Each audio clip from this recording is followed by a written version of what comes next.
Bismillahirrahmanirrahim. Assalamualaikum warahmatullahi wabarakatuh. Perkenalkan, nama saya Wahyu Agung Bagus P dengan NIM 18 19 10 20 10 67. Baik, pada kali ini kita akan coba membahas mengenai karakteristik dari penyearah tiga fasa gelombang penuh tak terkendali. Di sini sudah terdapat rangkaian yang telah saya rangkai mengenai penyearah tiga fasa gelombang penuh. Jadi tentunya di sini kita menggunakan supply atau sumber tiga fasa RST, dan di sini terdapat 6 buah dioda yang mana ini adalah penyearah tiga fasa gelombang penuh. Dan di sini juga kita dapat melihat terdapat sebuah resistor, dan di sini terdapat sebuah resistor yang diseri dengan sebuah induktor. Nah, jadi di sini kita akan mencoba membandingkan antara beban menggunakan satu buah resistor dan beban yang menggunakan resistor dan induktor yang kita susun secara seri ini. Jadi untuk nilainya sendiri, resistornya ini saya gunakan nilai 200 ohm. Untuk beban yang kedua sama, nilai resistornya juga 200 ohm yang diseri dengan induktor dengan nilai 10 Henry. Nah, sebelum kita simulasikan, kita perlu tahu terlebih dahulu sebenarnya penyearah tak terkendali ini apa. Penyearah tak terkendali ini merupakan suatu rangkaian ya, yang mengubah tegangan arus bolak-balik atau AC menjadi tegangan arus searah atau DC yang tetap atau bisa diatur. Nah, keuntungan suplai tiga fasa ini juga memiliki tegangan dan frekuensi yang tetap.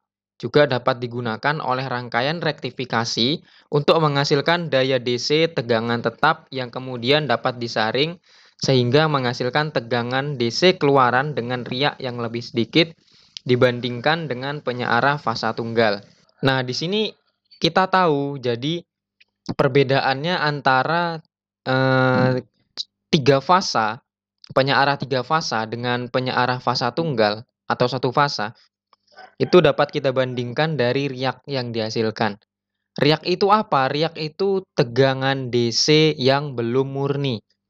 Jadi di situ masih terkandung sedikit sinyal atau sedikit gelombang AC atau arus bolak-balik pada hasil penyearahan dari dioda. Dan riak itu, apabila riak itu terlalu besar, nanti efeknya pada komponen elektronik yang kita gunakan pada sebuah peralatan elektronik itu kurang baik pada peralatan tersebut, dan akibatnya bisa merusak komponen yang ada di peralatan tersebut.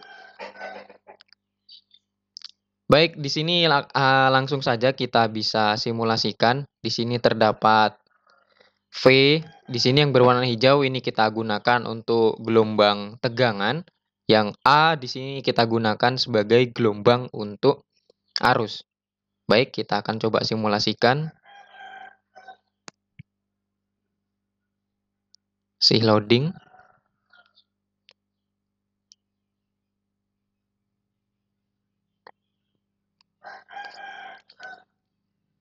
Baik, di sini sudah muncul tampilan bentuk gelombang ini dari gelombang tegangan. Di sini saya set auto ya. Jadi bisa teman-teman gunakan mau yang mana. Di sini saya memilih yang auto. Nah, di sini gelombang tegangan sudah muncul, tetapi gelombang untuk arus dia masih di sini. Ya, dia bernilai 5,9 mikroampere, itu artinya sangat kecil sekali, ataupun konversikan ke ampere itu 0, sekian. Jadi ibaratnya sama aja kayak tidak ada arus yang masuk karena saklar di sini belum kita tekan. Baik, kita akan coba tekan saklar S1. Nah, saat kita menekan saklar S1 dapat kita lihat di sini. Di sini terdapat arus ya, arusnya dengan nilai yang berubah-ubah. Ini dimulai dari 1,3, 1,4, 1,5. Dan kalau kita lihat dari bentuk gelombangnya sendiri di sini terdapat bukit dan lembah ya. Yang mana kalau kita lihat di bukitnya ini, kita jeda sebentar. Nah, di sini ya, terdapat bukit dan lembah. Jadi kalau kita lihat di bukitnya ini, dia nilainya yang paling tinggi 1,5, 1,54. Tapi kalau kita turunkan, dia akan turun arusnya, turun 1,41, turun lagi menjadi 1,40, dan dia naik lagi 1,54 lagi. Nah, untuk tegangannya sendiri di sini tegangan puncaknya 309,15 volt ya. Dan untuk resistor sendiri di sini karakteristiknya itu sefasa. Jadi tidak ada gelombang yang mendahului maupun meninggalkan dari sinyal input. Nah, di sini dapat kita ketahui ya, arusnya di sini berubah-ubah. Arusnya tidak stabil, berubah-ubah. Sedangkan saat kita coba dengan beban yang kedua, nih kita putuskan dulu, yang ini kita tekan, S2. Nah, di sini dapat kita lihat untuk arus dari beban RL ini, resistor dan induktor ini, dia bentuk gelombangnya stabil, lurus, ya. Jadi ini yang menarik. Dibandingkan dengan hanya menggunakan satu buah resistor ini saja, untuk RL ini sendiri, kita dapat lihat juga di sini, di parameter ini, itu dia nilainya konstan, stabil di 1,47. Sehingga bentuk dari gelombangnya ini pun juga stabil, ya. Nah, jadi yang menariknya di sini, dia lebih stabil daripada hanya menggunakan satu buah resistor ini saja. Baik, kita akan coba bandingkan lagi. Kita tekan yang di S1. Nah, kalau di S1 yang dia hanya menggunakan satu buah resistor saja, dia terdapat ini bukit dan lembah. Ini seperti ini. Sehingga nilai arusnya di sini berubah-ubah. Nah, jadi yang membedakan itu adalah bagian arusnya. Untuk nilai tegangannya bagaimana? Apakah sama? Kita akan coba lagi, kita jeda. Kita akan coba lihat. Di sini 308,98 atau bisa kita bulatkan menjadi 309 ya. Di sini juga. Untuk tegangan sendiri relatif sama, tetapi yang membedakan adalah arusnya. Nah, jadi seperti itu. Dan sebenarnya induktor ini kalau kita lihat di peralatan atau di rangkaian elektronik, itu misalnya pada sebuah regulator switching variabel ini. Di sini saya berikan contoh. Di sini saya mengambil contoh regulator switching, karena regulator switching ini memiliki tegangan yang bisa diatur, tetapi arusnya bisa tetap stabil. Nah, jadi tegangan setelah melalui penyearah atau dioda akan masuk ke bagian input positif dan input negatif. Nah, setelah masuk ke sini, dia akan difilter melalui elko di sini. Akan difilter melalui elko di sini dan kemudian akan masuk ke rangkaian LM2596S ini. Dan akan masuk lagi ke induktor. Ini adalah induktor. Ya, jadi induktor di sini berfungsi sebagai filter arus. Jadi arusnya itu supaya bisa lebih stabil lagi. Ini adalah induktor dan kemudian di sini akan difilter lagi oleh elko, ya. Baru tegangannya akan dikeluarkan atau akan disalurkan ke beban. Nah, jadi seperti itu. Jadi ini induktor yang berwarna kuning seperti ini. Yang ada lilitannya ini juga induktor. Induktor itu berupa lilitan di dalamnya dengan ferrit ya. Nah, jadi yang membedakan adalah arusnya.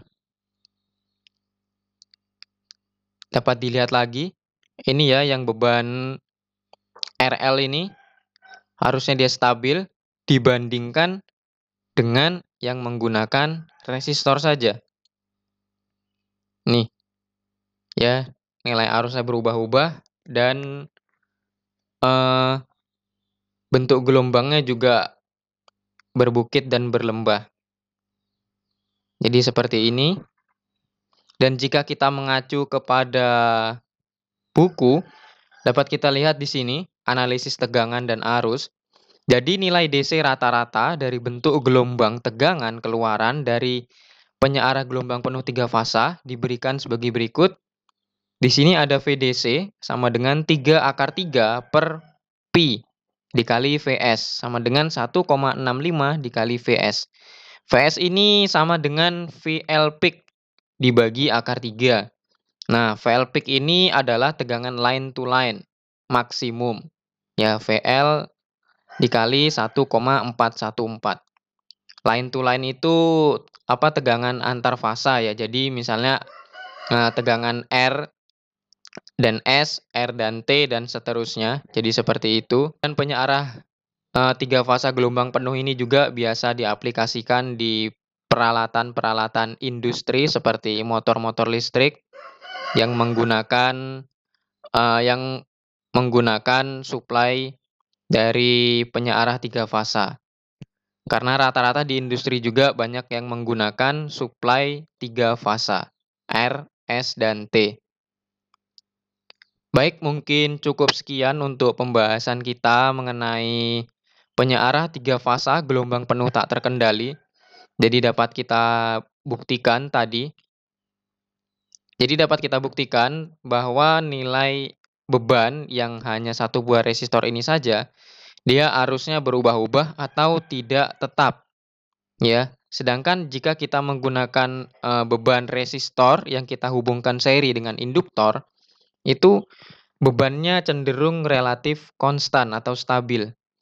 Dan apa yang terjadi jika nilai R-nya yang di sini, yang di R1, itu kita besarkan. Nah, jadi mungkin ada pertanyaan seperti itu, apa yang terjadi jika nilai resistansinya ini kita besarkan atau kita naikkan? Seperti hukum Ohm yang telah tertera pada hukum Ohm, yaitu tegangan ini berbanding lurus dengan nilai resistansi dan arus. Kita akan coba besarkan di 900 ohm ya. 900 ohm, maka jika dibesarkan nilai resistansinya ini, otomatis nanti nilai arusnya ini dia akan menurun. Kita akan coba buktikan, kita simulasikan lagi. Apakah benar nilai arusnya ini akan menurun?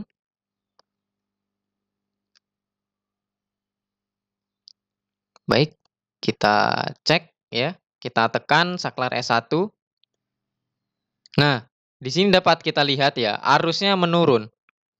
Arusnya menurun. Yang semula dia bernilai 1,3, 1,4, 1,5 ampere. Sekarang dapat kita lihat di parameter arus di sini, dia hanya menghasilkan sekitar 340-an miliampere. Ya, jadi arusnya lebih kecil dibandingkan dengan nilai resistansi 200 ohm. Maka benar saja, jika nilai resistansinya semakin besar, maka nilai arusnya pun akan turun. Dan sebaliknya, jika nilai resistansinya semakin kecil, maka nilai arus itu akan semakin meningkat. Nah, jadi dapat teman-teman bandingkan dan teman-teman coba. Baik, mungkin cukup sekian untuk pembahasan kali ini mengenai penyearah 3 fasa gelombang penuh tak terkendali. Jadi di sini kita sudah dapat melihat bentuk rangkaiannya seperti ini ya. Di sini terdapat sumber 6 buah dioda sebagai penyearah 3 fasa gelombang penuh dan 1 buah beban resistor, kemudian ada beban yang kedua, resistor dan induktor yang kita hubungkan secara seri. Baik, mungkin cukup sekian. Apabila ada salah kata, saya mohon maaf. Saya akhiri. Wassalamualaikum warahmatullahi wabarakatuh. Terima kasih.